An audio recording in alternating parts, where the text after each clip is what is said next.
Here we are. All right. Hello there, young Nick. Hey, how's it going, John? Outstanding. Yeah, How's it going for you? it's good. It's good. It's been a busy couple of weeks since we last met. I think I Yeah, was it. I was we met. We did this on a Friday morning as I was about to yeah. embark on a trip to the Oregon coast, mostly Oregon coast, and yeah, then had a birthday and soccer tournament or showcase. I don't know what they call it anymore, but yeah. And Soccer then now thing. we're back at it. How about you? What did you do these last couple of weeks?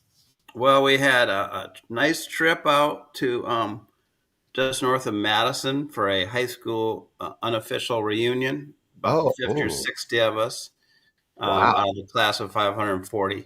Oh my Uh, goodness. it's not they have those reunions every 5 years. It's not one of those years, but we had it at a guy's house, and that was marvelous.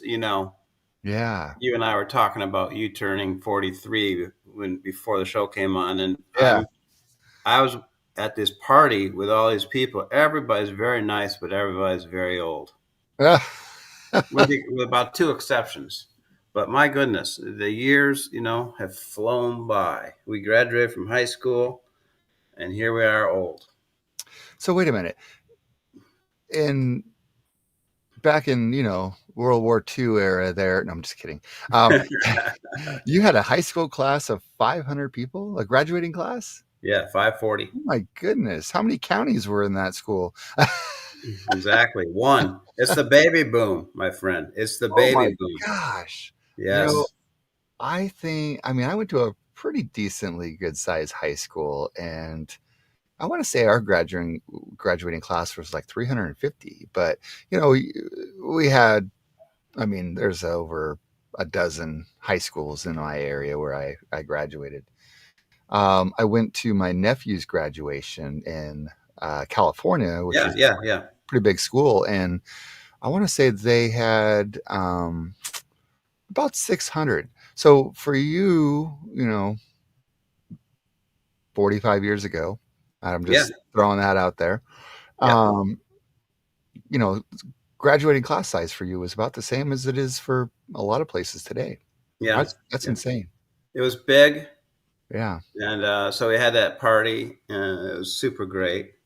And then Yeah. the next day was my beloved Mary. It was her birthday. Oh, that's Yeah. right. So Cool. I think it was the same day as you. Same The day as 14th. me? It was the Oh no, 14th. I'm 21st, so she was Okay. 14th. That's right. Yeah, yeah, yeah. Yeah. So she was a week ahead. So we went out to eat. We went to a park, sat next to Lake Michigan, which is you can't see the other side of Lake Michigan. It's really nice. Feels like the Looks ocean. like the ocean. Yeah. And I was blown away by the Olympic opening ceremony last night. Yeah. Did you Yeah. watch it? I didn't. I didn't get a chance. No, I was doing stuff in the backyard and dinner with the kids, and then we're like, "Oh my gosh, what happened? We were supposed to watch this." If you can Um, watch it, do the yeah, art. I Well, and will. some people were greatly offended by some of the things. Oh, of course Uh, they were. um, but it was art on the edge, Yeah. and then it concluded with Celine Dion. Now, I'm not a Celine Dion fan. I never have been, but because my musical taste is bluesy, Yeah, yeah. jazzy, funky, and rock and Uh-huh. roll, and a little bit of alt country. Hers is Broadway or something. I don't know, but Yeah, yeah, yeah. Bit. oh, oh, Really? she knocked my socks off. Really? I saw some grumblings, just whatever, the news, this, that, or other on social media that she killed it. Yeah. Oh, So I definitely will check it out. My did. grandmother's a huge Celine Dion fan, Oh, so that's we great. watched it. But yeah. Um, Standing way up high inside the Eiffel Tower oh with goodness. the city of Paris at her feet. They showed angles of her, what she was looking at, and she's looking at this vast expanse of urban stuff, and she's Wow. about 4 feet from falling off the thing. Jeez. and she belts off an Edith Piaf song. She's got the whole world watching. I don't know if you know, but she has a progressive neurological disorder, Uh huh. um, which has caused her a lot of suffering. Yeah. And she belted this thing out. I was just, my jaw was on the floor. Okay. Yeah. Well, I didn't need a lot of convincing to watch or check it out, but I definitely will be Yeah, post haste. So it's really yeah. beautiful. Well, that's cool. I so your heart will go on, huh? Yeah. Um, I Yes, always think of that Titanic soundtrack when I think of right. Beyond. Exactly. Yeah. Exactly. Yeah. Oh, that's cool. Yeah, you know, I feel like the age of streaming media and YouTube, all this, um, that I don't tune in to a lot of live broadcasts. Now I know you watch a lot of sports Yeah. in kind of real time, but yeah, since we get all of our video content these days from an app of some sort, even on our TV, I feel like I don't just tune in to whatever the channel surfing is. And that has, and this is one of those times where I feel like it's a detriment because I used to just be able to turn the TV on and just have background during the Olympics when I was, younger, and I would catch everything. And sometimes you're like, oh, now they're just replaying this segment again. Okay, I'm going to tune this out. But then in between those segments, you'd be like, oh, here's a live thing. And so I feel like I feel like it's harder to know when and what is going to happen because of the whole streaming platforms. And it's like, is it on this app? Is it in this? I don't know. Right. Yeah. So, Exactly. I was going to turn it on and see what's showing. I yeah. want to. I know the basketball team plays on Sunday, and I want to watch that Yeah. Yeah. because the world has caught up with the USA, so it's more Oh my complicated. gosh. I think I saw some statistic where the US, so the dream team back in the 90s, 92 Yeah. or whatever it was, they played not like of all the other countries they played, there was 9 NBA players on the other countries' teams. And I read something where this year the USA men's team is going to be playing over 90 professional NBA players on all the other teams now. So I mean, yeah, it's crazy. 30 years, and now all of a sudden, every team's got superstars on it, even if they're, you know, from Africa, from Right. France, Yeah. from Yeah. Yeah. Ukraine, whatever it may be. Serbia. Yeah, yeah. So that's cool. I'm excited. Me too. Um, and of course, the women's has got a lot of buzz now too. Yes, for sure. Yeah, that's exciting too. Yeah, Yeah. I I've look always forward to it. enjoyed the gymnast. I mean, Oh all yeah. those things aside, here's something I thought was cool, and I gotta see this, and then we'll get into the meat of today because we can't talk about the Olympics all day. Um, but I think I saw something that there is now breakdancing. There's an Oh, I Olympic saw they had an Olympic ad. sport breakdancing. Yeah. Yeah, they had an ad last night for the new sports. One of them is like rock climbing, Oh, but it's on an indoor. a wall. It's a fake rock Yeah, yeah, situation. climbing wall, huh? Yeah, Yeah, and then they had break dancing and other things. Yeah, yeah. I won't watch that. No, I won't. But I mean, it fascinates me that that's an Olympic sport. You know, Right. I mean, I'm just waiting for them to have cornhole. Um, Exactly. I mean, You it's have already to got do it. It's on ESPN. you have to do it after five beers though, Yeah, right. and one cigar. Then you do the cornhole throw. Yeah, that's right. That's cool though. All right. Um, Well, shall we talk about our subject? yeah, that's right. So we took a little detour for a bit in honor of your retirement and lessons learned. I know you're well, a shameless plug. You're doing some promotion work on the garden. I Um, was going to show a copy of it, but I haven't received it yet oh in the well, mail. next time. Yeah, yeah, yeah. My book, The Garden of Healing book Yeah, workbook, is out. that's so cool. And Yeah, I feel so honored and privileged for us to have kind of talked about and sort yeah, of brainstormed and just, you know, I feel like it's come to a bit of life through this platform, and then yeah, now it's you've taken it to the next level, and that's awesome. yeah. So congratulations on that. Thank you, thank you. Yeah, That's The so Garden cool. of Healing.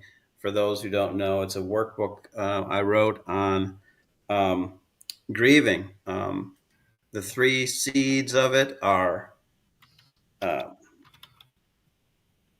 triage, and then next part is ceremonial observance and honoring, and then meditative self healing. Yeah, Yeah, that's tried so cool. tried to put a little Um, in there. Trying to see. So is it's on Amazon now, right? Or Yes, no? It is. it is Okay. supposed to come out in other venues as well, like Barnes and Noble, very soon. I don't know when that will be. Because I see and I look on Amazon, I see the Heart Like a Bonfire, but when I look up John R. Hughes author in Amazon, I don't see that workbook yet. So, Maybe just put in John Hughes. oh, good point. Um, let's see.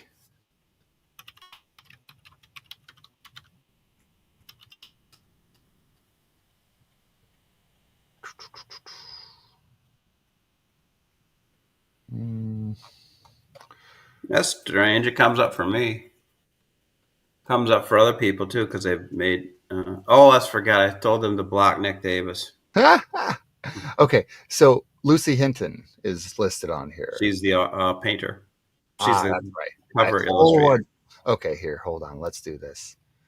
Let's do this. Have you Here seen we the cover before? here we go. Here we go. This is good.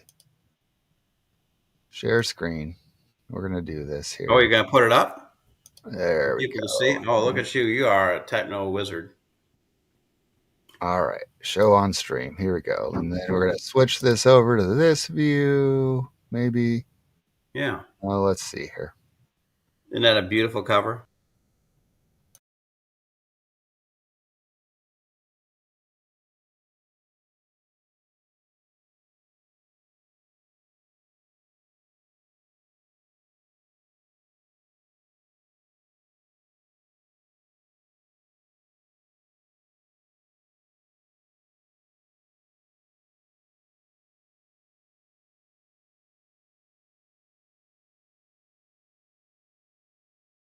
That well, No that's problem. weird. So anyway, so I People guess when got I to switch see. back to from screen sharing that, Yeah, um we lost it. So people got we'll to see it. we'll fine tune that later on, huh? Okay. All right. So we'll drop that link in the chat. Yeah, And cool. people can check it out on their own there. So cool. All right. Well, I think we're all up to speed, up to date. Yeah, and so now we're going to talk about the Metacrisis. Now, I introduced this 2 episodes ago, or there's one episode between today and the last time I introduced this. I'm going to give a brief recap. It's you could call it what floats downstream of our many different crises that we all are experiencing. And I mentioned several aspects of, oh, by the way, I'm going to read something. It describes the metacrisis pretty well. But I mentioned several aspects of the crisis that we all are facing in humanity, and Uh-huh. my theory is that something a basic disorientation to life is happening downstream of all of this that creates it, that exacerbates it. Okay. Um, and so I'm pulling this up. I wrote a little thought about Kamala Harris Uh-huh. and her sudden arrival on the presidential election scene. Right. And where are you, John Hughes? Maybe I can't get it. Um, anyway, I might not be able to get it. I said um, the revolution that deals with the fundamentals of reality is going to have to happen from us. The president can only do so much, whoever it is, you know, Right. um, and president can do, you know, extend the reach of Obamacare, Mm-hmm. keep the economy roaring, do some things for the environment, do some, you know, Supreme Court justices, NATO Right. alliance. But the fundamentals of these things, so much of that comes from us. Yeah. And the problems that we face, the Metacrisis has manifestations in massive inequality. We've got the worst economic inequality since the 1920s, which, you know, in that time that led to the stock market crash and the Great Depression. Yeah. We're in that sort of unhealthy atmosphere again. Right. It's gotten better in the Biden administration, but we still, you know, are in danger. We're in the danger zone, especially if Trump gets reelected. Um, there is corruption, and I point mainly to dark money. You know, the power of people hidden behind the screens. You know, out of view to Mm-hmm. control Congress, the Senate, even the presidency, for banks and others to do a massive distortion of what politics might try to do.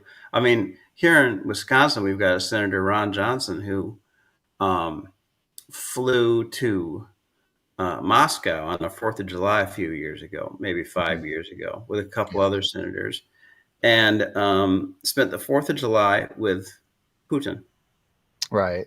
Came back and has been basically anti-American ever since. I don't know what he was said there, but it's just dark.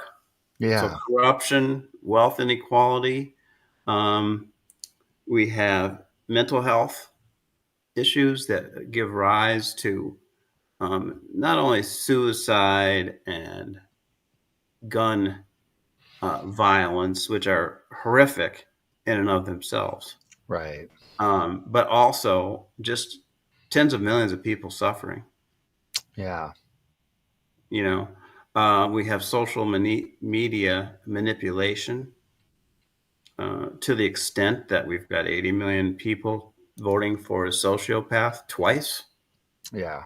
and they want to vote for him again. I don't know what the numbers are. Um, and environmental degradation,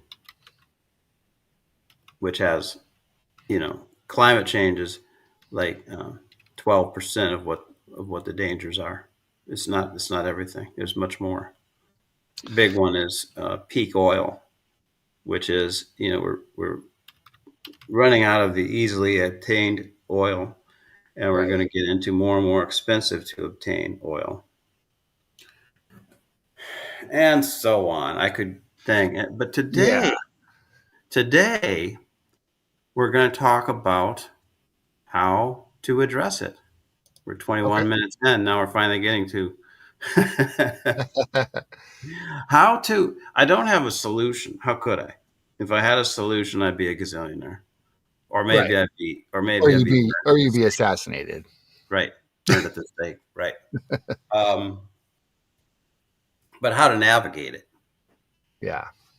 Um, and I mentioned at the very end last time the four kind of basic orientations for personal and group, and by group I mean relatively small groups, but scattered all over the country. Um, goals for development, goals for maturation. Mm-hmm. Remember that, Nick? Yeah. Goals for maturation. Yes. Yeah. Yes. They are Oh boy. wake up, That's grow right. up, clean up, and show up. Before I get into those, though, I thought of something this morning. Um, on a lighter scale, it's really important as we look at this meta crisis and the serious, potentially extinction event difficulties that we're in. We could be all killed by AI. You know, AI is a few million times smarter than us and has no morals. Um, you know, that's a possibility. All these different climate change dangers is a possible extinction event. But I say, in the face of that, we need to um, maintain a light. Don't be doom and gloom. Right. Don't be dour. Don't be um, filled with uh, pessimism. Despair. We have to, in the face of these things, we have to maintain community and humor and celebration as a subversive act. Right. You know, humor, celebration. The ceremony of the Olympics last night, you know, is a kind of ceremony. You know, if we had that on a regular basis for the human race's survival, it would be a powerful thing. Hmm. Um, and also, another thing that we need to do, so keep a light, keep a faith and humor and humility. That's a line from a Joni Mitchell song. Faith and humor and humility will lighten a heavy load. I like And that. I love that. Yeah, yeah. It doesn't have to be faith in a deity. It can be faith in the power of the human race, our collective will, that we can rise up to these challenges collectively. We can suss out what we need to do and how we need to change. Another thing is simply for 500 million of us to make a commitment. Yes, we like to be entertained. I do. I sit and watch sports. I sit and watch movies. I like to listen to music. We all do. But that we not be distracted while being entertained from the task at hand. I Hmm. think I think of a magician who they do sleight of hand. They've got the crowd's eyes here looking at what they're doing, and over here they're doing um, the trick. Oh, You know, they get your right. eyes. Misdirection. Yeah. Thank you. That's the word. I Yeah. think there's a lot of misdirection in the oligarchy, in the powers that be, and the people who are truly powerful, who truly don't care about humanity's survival. Hmm. You know, to look the other way. Hey, everybody, look. Yes, it's true. Climate is the hottest year on record for the third year in a row. But Kim Kardashian, check out her butt. Right. You know, Yeah. and get us all thinking this way all the time. You know, oh, don't be a sourpuss talking about climate. You know, we've got you know, celebrities that are talking about how to lose weight. So that's a much more interesting thing. You know, Yeah. we have to commit ourselves to not being distracted by that. Keep our eyes on the prize of what it is with a light heart, um, and with a wise heart and with a celebration heart. Together, keep our eyes on the metacrisis. Hmm. Not dour, but persistent Yeah. at scale. There has to be a lot of us. Right. So those are my intro. And now I want to talk about these four things. Okay. Today we're going to go in depth into one or two of them, depending on how the clock goes. Hmm. but I'm going to introduce them all. Okay. Wake up, grow up, clean up, and show up. Okay. Wake up is a spiritual thing and a wisdom thing, if you don't like the word spiritual. Uh huh. It's basic orientation. I heard a great, and I've got it written down here, during my research this week, trying to get intelligent presentation together. I listened to a guy named Dustin DePerna talking about waking up, and he described it this way: it is the move beyond the exclusive identification with a skin encapsulated ego into an emergent interconnectedness uh, with a base of wholeness. It's not a state, but a stage. It's trainable, and it is persistent experience. I'll say that again so people can absorb it. It is a move beyond the exclusive identification with skin encapsulated ego. Just think about, I'm John. Oh, you've written it down here. Wake up, grow up, show up, clean up. Lovely. A move beyond the exclusive identification with the skin encapsulated ego into an emergent interconnectedness uh, with a base of wholeness. So that sounds kind of complicated. Does it sound kind of complicated, Nick? Yeah, it Yeah. does.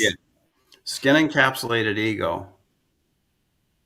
Um, just think about the way that you exist in this life. Mm, I am Nick Davis. I'm right. in this skin. This is me. I Mm-hmm. am John Hughes. I'm in this skin. This is me. This is my identification. Right. I went to such and such a school. Mm-hmm. I was trained by these teachers. I have this family history, all of which is true as a relative reality, but not a absolute one. I am a. Then you can describe your profession, your spouse, your kids, what city you live in, etc. And the feeling tone of that, ultimately, if you look into it, is I have to struggle against the outside world um, in order to survive out here. But ultimately, I will fail in the sense of dying. And I'm in competition solely with other people, not necessarily with your wife or your kids Right. or your best friends, but out here in this world. And there is a relative truth to that. Yeah. I paid my bill this morning on my credit card, thinking of this presentation. I went down to Kentucky a couple weeks ago. I told you Oh about that, yeah. Mm-hmm. and I rang up some a restaurant bill and a couple hotel nights. Yeah. Paid that off today. Nobody else is going to do that for me. Right. There is a element of accountability and individuality. Yeah. I'm the only person that's going to drive my car to the Right. grocery store, right? Um, so but it says moving beyond an exclusive identification Mm-hmm. with that into an emergent interconnectedness. So you and I are talking. After we get off, um, you go upstairs, downstairs, and you're with your family. There is a mutually dependent co-arising. I'll say that again for people to absorb, but there is more than just Nick. Right. There's more than just me. We are in a, um, like it says, an emergent interconnectedness. which is the absolute reality of who we are. Yeah. We are trained by our culture and our society to see the skin encapsulated ego as the ultimate reality, Mm-hmm. as and the immersion and interconnectedness as a nice thing when you can get it, but it's a relative reality, and we're Right. missing out on the fact that the truth of us is we are all in this together, radically, seamlessly interwoven with one another. And competition does exist. There are bad people out here to try to undo us. Right. But the more we see our interconnected with one another, our interconnectedness with one another, the more we wake up. And we're not only interconnected with other people, but with all manifestation of life, with pets, with animals, with the outside world, with nature. I was out walking this week thinking about this on two occasions. Um, I was in an ice age trail near here. I was also in a nature preserve, and just pausing and thinking to myself, I am interconnected with all that I'm in, all that I'm within. Uh, Everything that I'm seeing, this meadow, this tree, I am somehow impacting it, and it is impacting me.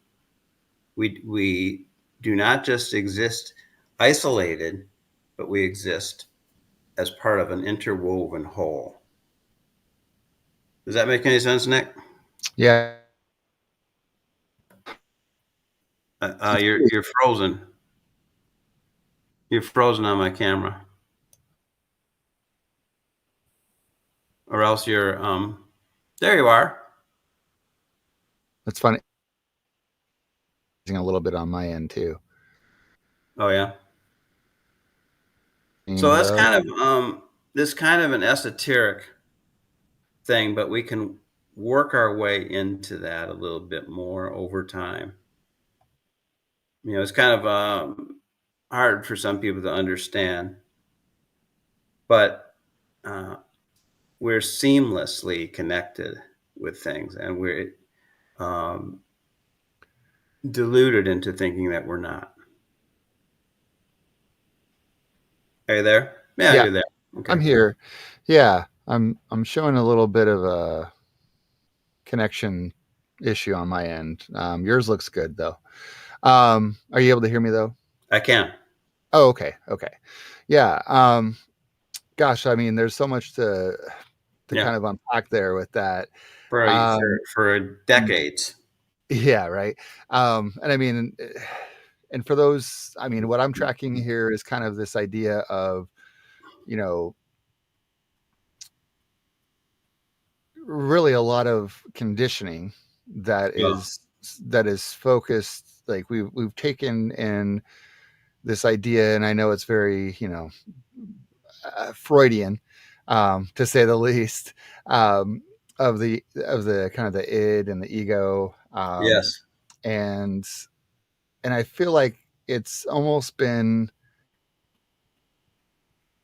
50, 60 plus years of really a lot of human rights efforts, while at the same time, as you mentioned, this misdirection of no, no, no, don't think about this interconnectedness, don't think about this idea of the id, of your human, your spirituality, your essence, your soul, but worry more about this ego or the super ego, if we want to use those Freudian terms, right? And it's as though there's a full campaign against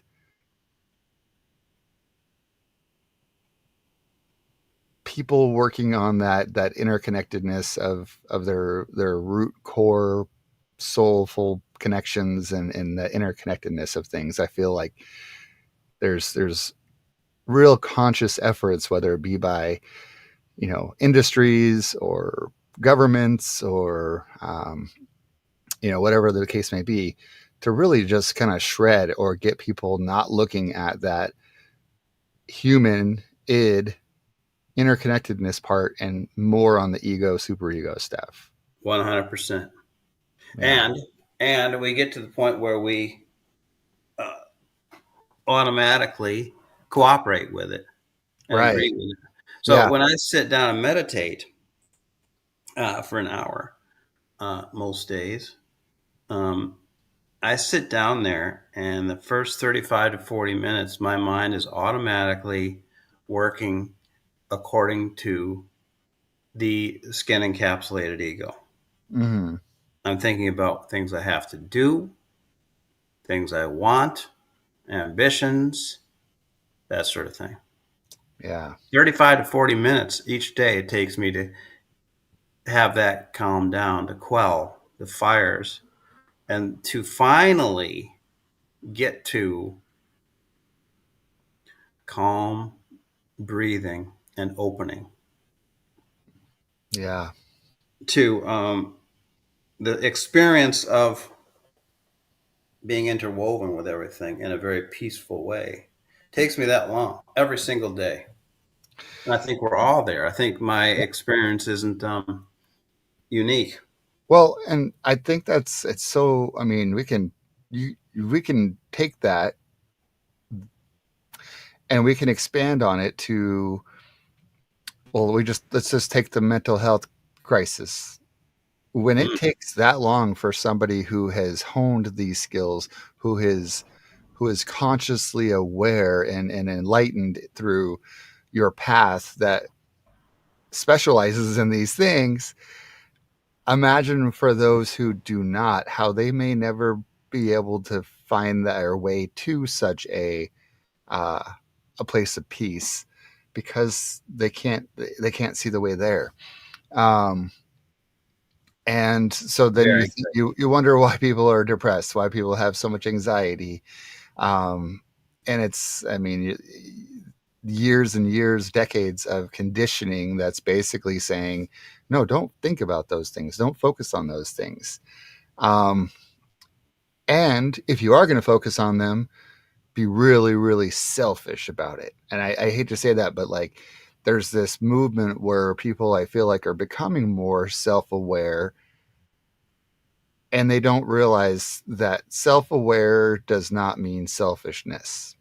That's right. They need to Because have somebody frame it in language that they can use. yeah, because I see a lot of, I mean, people sort of, I don't want to say weaponizing these mental health things like self-care, self-awareness. um, but if you're using it as a armor or uh, an offensive measure, then you're kind of missing the point. I totally It's get it. more, yeah. It's like, oh, I don't need to deal with this because this is bad for, this is my boundary. This is this. And it's like, well, you're just using those terms to be selfish. So I think that people are sort of going the other direction with some of it too. That's real. That's very astute. Yeah, and then Very it astute. just kind of feeds entitlement too. So And oh yes, yeah, and you know we've you got to do grow up, show up, and clean up. If all you do is wake up, you could wind up being a beast, yeah, as has happened.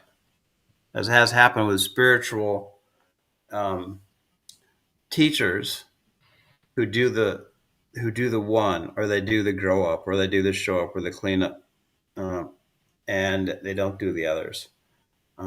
So we'll move on to the next one. I know that wake up's a little esoteric and hard to understand, because even as I was working this week trying to put this presentation together, I had a hard time coming up to. Here's a great. I heard this the other day, and I was like, perfect for the show. Native American tradition. Um, I heard children ask their parents, "What's that? What's that?" And they point to something. Mm-hmm. And the parents will say, "That is one spirit showing itself as a tree." Ah. That's a really, really good way of describing this. That is one spirit manifesting as a coyote. Mm-hmm. That is one spirit manifesting as Nick Davis or John Yeah. Hughes. I really like that as part of waking up, to Mm-hmm. view it that way. Yeah. That's cool. Yeah, yeah, yeah. I'm glad I remembered that. I didn't Yeah. write it down. I was spending this week working on this, and I was like, how do I describe this clearly and cleanly? Mm-hmm. That's the best one. All right. So number two, grow up is um, there's a whole, and we'll get into this next time when we're talking about growing up. I think next time what we'll do is we'll talk about wake up and do some meditations on it. Okay. And then the following time we'll do grow up and then clean up and then show up. So this will be four things, and this is the introduction. How's that sound? Sounds good. Grow up is um, it takes us straight to developmental psychology. Did you Mm. study Jean Piaget and Carol Gilligan and Eric Erickson when you were in college? Um, most of those sound familiar, but as far as remembering teaching specifically, I think Eric Erickson is the most common that I recall. Yeah, And that's from the nursing, you know, prerequisite courses and stuff. yeah, So, yeah, well, yeah, yeah. yeah. Um, but it's we all go through phases. There's an infant to an infant. Us, we, the we space is me and mom. Mm-hmm. As you expand, it grows a little bit to the family. Yeah. As you continue to expand, you'd be able to take other people's perspectives a little bit more. Your ethical reasoning evolves. You're starting out thinking, um, good is what gets me a reward, bad is what gets me punished. You start to think a little bit more about empathy for other people's experience, and you expand on who is us, we. It's the neighborhood. It's we fellow Republicans or we fellow Democrat. It's people that live in the state of Washington or Oregon or Wisconsin. Mm-hmm. It's us Packers fans, us Oakland A's fans. Yeah. It's Americans. I was listening to a radio show and they said, uh, here in Milwaukee, and they said, not only was this a problem, but there were Wisconsin people involved in it. It was like, oh, well, that really ooh, hoo, hoo. To them, that made it more of a problem than if it was just humans. Yeah. Yeah. So you evolve in terms of who we is until eventually you're taking on the entire human race and animals Right. as we, you know, Yeah. that's we. So when you're watching the Olympics, yeah, I'm cheering for the United States because that's my country, but it's also just taking in the spectacle of humanity and then all of its uh, multiple beauty, Right. and all of its striving for excellence, which is really beautiful. Um, and so waking up is seeing yourself more clearly for who you are as a manifestation of one spirit. But growing up and also noticing and experiencing that you're interwoven with everybody. Mm-hmm. But growing up, there's many different aspects, and there's 1,000 different ways to cut the cheese here. But I'll go with this one thing, which is the ability and the desire to take perspectives of other people who are not you and who are different from you. Mm. So, you know, the ability to wonder what's their experience. We all, our meaning making, our values, our the way that we filter data is embedded in our assumptions that we were raised with, right? Right. And in the assumptions that are built into our language. Um, but when you grow up fully, nobody's grown up fully. I mean, it's you. Hopefully, you'll still be growing when you're 90. But you're thinking, what is their perspective? And I really want to know. Right. I'm hungry to know. What's their experience? How are they filtering reality? We're interwoven with each other in an absolute sense, but in a relative sense, we're pretty different. So how Yeah. does that? What's that like? What's it like to be them? That's a grown up. Right. There's many different ways that it can be expressed, but that's a good one for us Mm. to hold on to. Now I'm going to get through cleanup and show up here in the next 12 minutes. Um,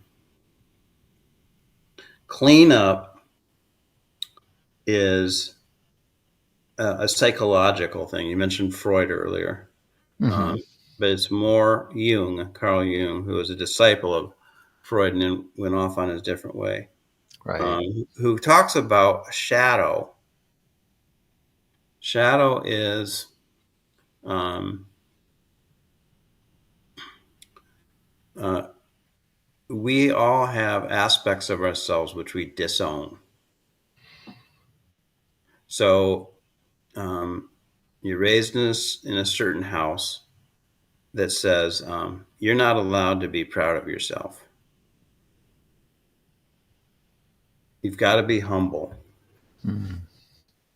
Um, you lack the capacity because you're one of us. You lack the capacity to have self-esteem,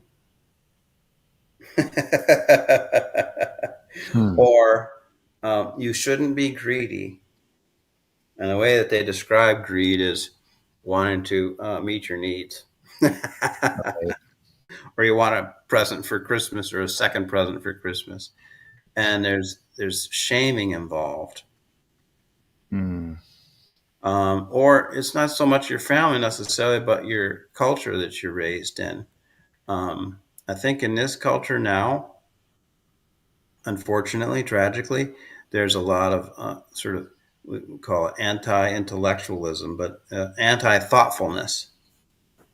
I Hmm. heard a guy on the radio a couple months ago. My jaw dropped open. He was a former Green Bay Packer, and he says, "I don't read. Who reads?" I was like, "Oh my God, I'll never listen to this radio station again." He was the same guy that boasted a couple of weeks earlier that he was wearing a thong. He's like a 50-year-old man.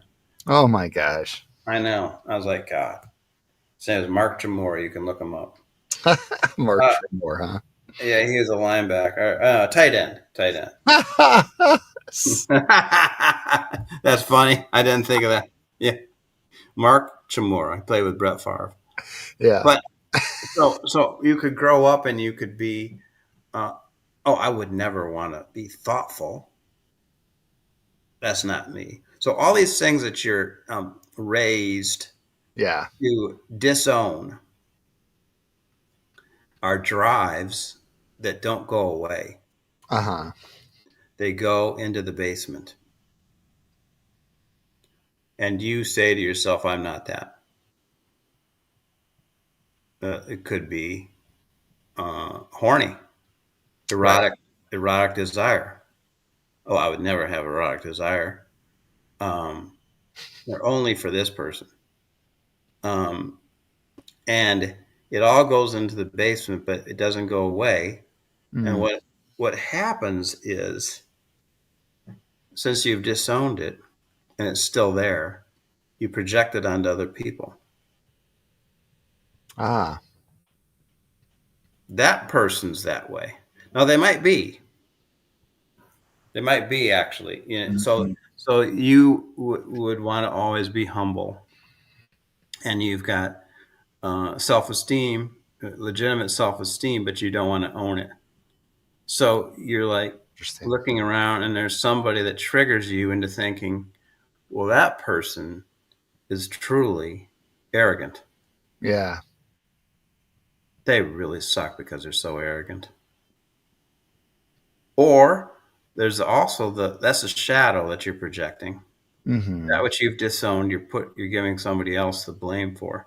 There's also the other thing, which is um, golden shadow. I don't know how else to phrase it. Your strengths that you've disowned. You're very, very talented, but your family says you can't be. So you say, "Oh, Joe Schmo, yeah, that's really a talented person." You give them the credit for your talent. Mm. You project it. So the way that this manifests is, I mean, I was learning about shadow in the '80s, and Ronald Reagan. I hate to be always political, but he was talking about the evil empire, Russia, and them. And I'm not saying that Russia is great or anything, but Yeah. he was projecting negative traits that the United States might have. I'm not bashing the United States, but nothing is perfect. Right. Onto another country, Yeah. and then it can also be in a community that has a effort to be environmentalist, and they've joined together and they're meeting once a month and they're practicing, they're doing cleanup of the river bank, and they're what's that, permacultural practices and all that kind of stuff, but they're just driven by gossip and uh, projections, you Right. know, arguing and pettiness and stuff. Hmm. And they're like, we have such high aspirations for ourselves. I'm doing a little bit of growing up. We're doing a little bit of waking up. How come we still arguing? Right. The story of the baby boomers. Um, I'm a little on the young side of that, but 1969 Woodstock, they were all about massively, we're going to create a better world, a peaceful world, an environmentally organic world. Hmm. It didn't happen at all. Why didn't it happen? I think a big part of it is nobody owned their shadow. Yeah. Nobody owned their shadow. There's practices for doing that, and you have to do this. You have to do all four practices continually, not every minute, but I mean, like as an ongoing thing. The shadow work is fun. I find it to be fun because I get amused by myself. But I usually do my shadow work when I'm driving. Um, I think I think about oh, it came up in my book. Nick, you know my book better than most people. Where I'm driving to work and I go, I think of myself as this, but I'm actually this. Right. Yes. Yes. I remember that. Yeah. Yeah. But as you're driving, you think about who really yanks my chain, who Yeah. really pisses me off, Right. and because there's always somebody, and then you think to yourself, um, they're not off the hook. They probably do have some negative traits, but that's probably my me projecting my shadow onto them. Yeah. This probably reveals something about me, that's the person that yanks my chain as opposed to someone else. Yeah. And I think so when it comes to that, one of the things I notice about this type of work is that when anybody else tries to point it out, like, oh, that shows more about you than it does anything or whatever, nobody likes to hear that. Mm-hmm. So it's definitely it's self, it's your own work.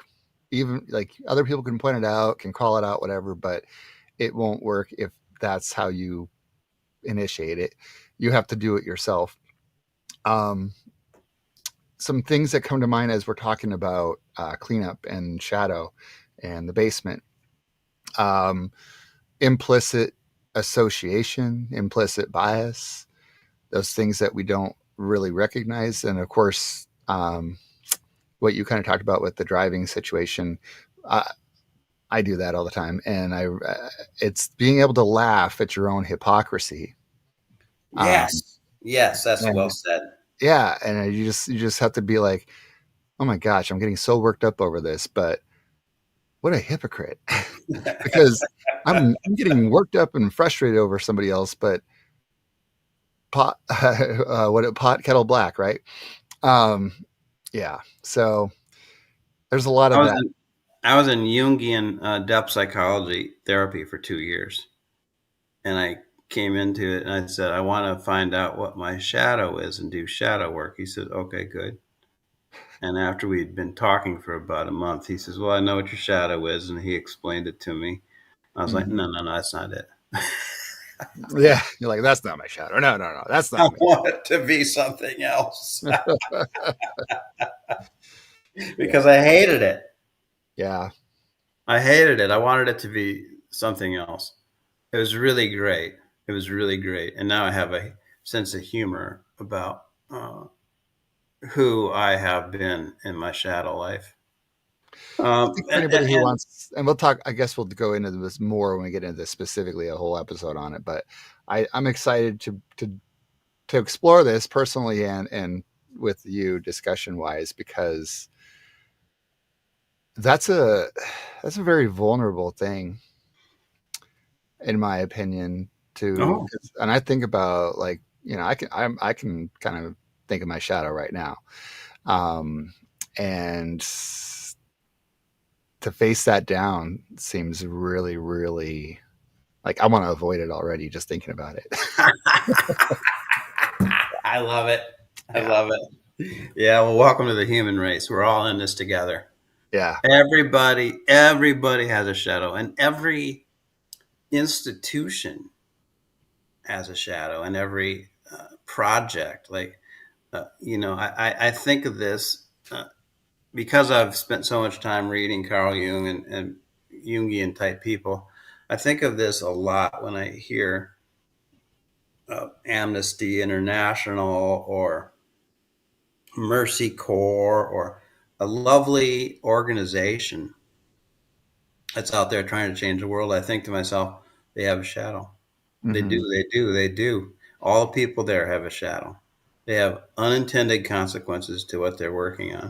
And Yeah. that's not to give up on their mission, but it's just something it's really wise to know about. So wake up, grow up, clean up. And I can tell you stories about the shadow running amok in so-called progressive spiritual groups, Mm. like Zen uh, and Tibetan and yoga world, trying to change the world for the better through quote unquote spirituality.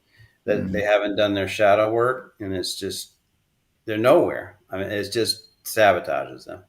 Yeah. So Puts you a bit out of touch with the reality that most people experience if you're not if you come from places of ideals and yes, yeah altruism.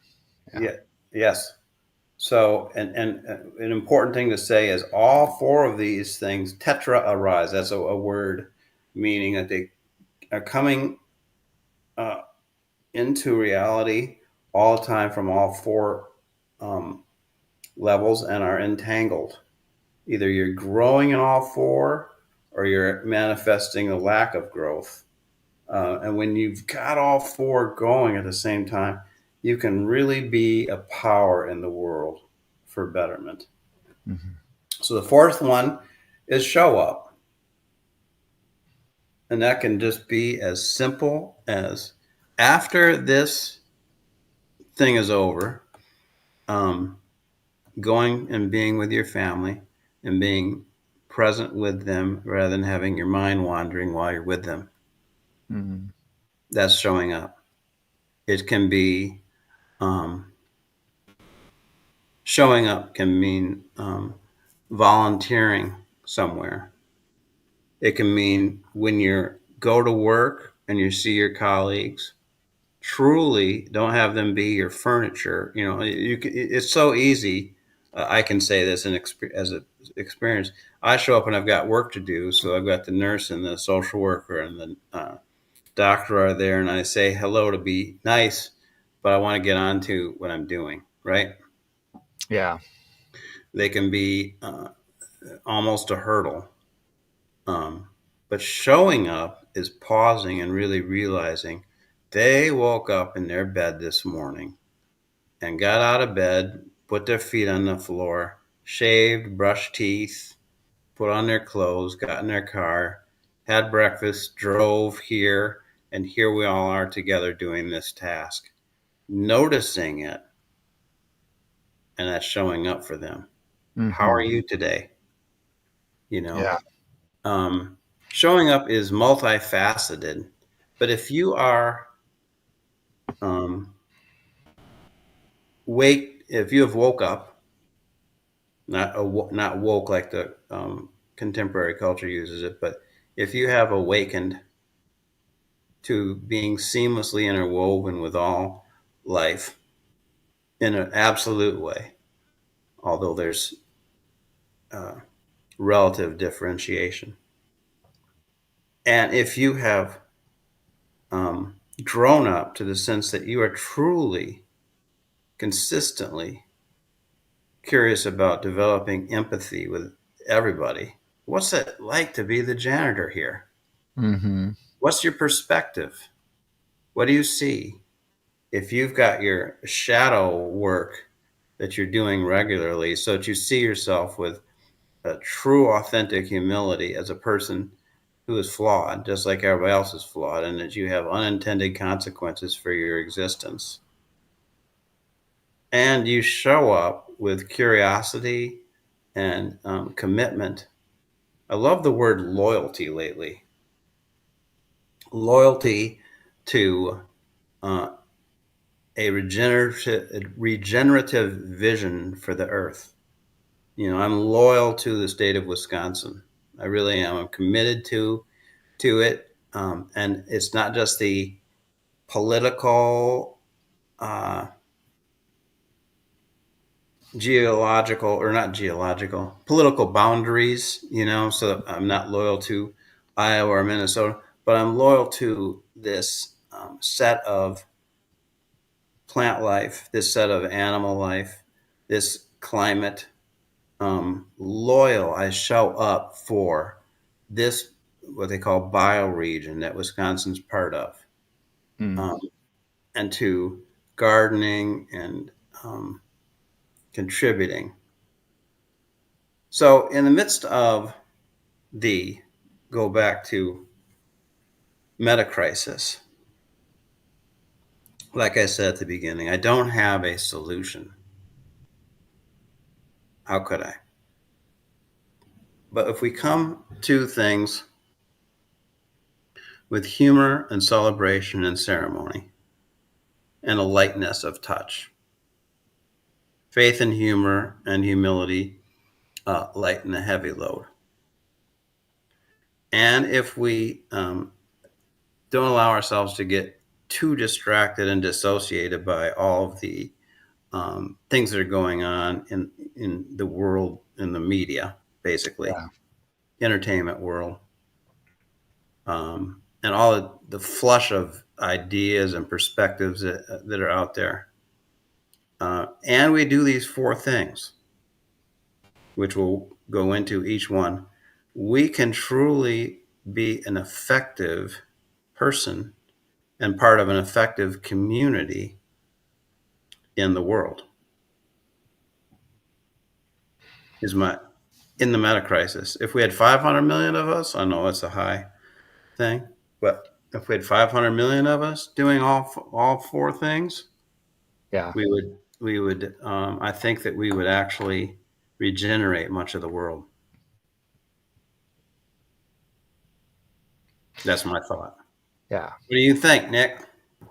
No, I a lot of that resonates. I really do. And when I think about my final thoughts as we prepare for our next episode, digging going into each of these a little more in depth. But when I think of the show up, my own personal practice, or what that means to me, um, is this internal crisis of living with intention and integrity. Um, and I mean, they can go into the other principles, and I was discussing or bringing up the idea of aging with integrity as well, Oh, which is, you do a lot of work with folks at the end of life with these things too. But yeah, I think that it's a very holistic idea, and this to me it just means being intentional in your everyday life and actions. And you can think about what cultivates this. You're wakening up, you're growing up, you're cleaning up.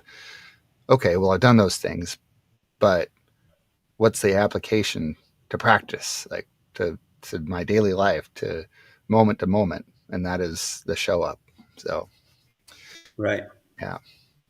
And your application, I'm not going to say what it is because I have no clue, but it might be to be a great nurse and Yeah. husband and Yeah. daddy. Yeah. Yep. Yeah. So Very good. cool. Well, I'm excited. We'll continue this discussion on the meta crisis, and but more importantly, not answers, but ways of holistic living with you know this in mind. And maybe we'll reach 500 million people one day. You never can tell. We had three watching earlier, so Yeah, it's a start. it's a start for sure. Excellent. Well, as always, John, I appreciate your time and your insights, your wisdom, and this journey with you. So, really appreciate it. Thank you. It's been beautiful. Good conversation today, Nick. I always appreciate you much. And you as well. And anybody that tuned in or watches after the fact, uh, check out John's new workbook, The Garden of Healing. That's on Amazon. I put the link in the chat discussion there in the comments. So if anybody wants to check it out, they can.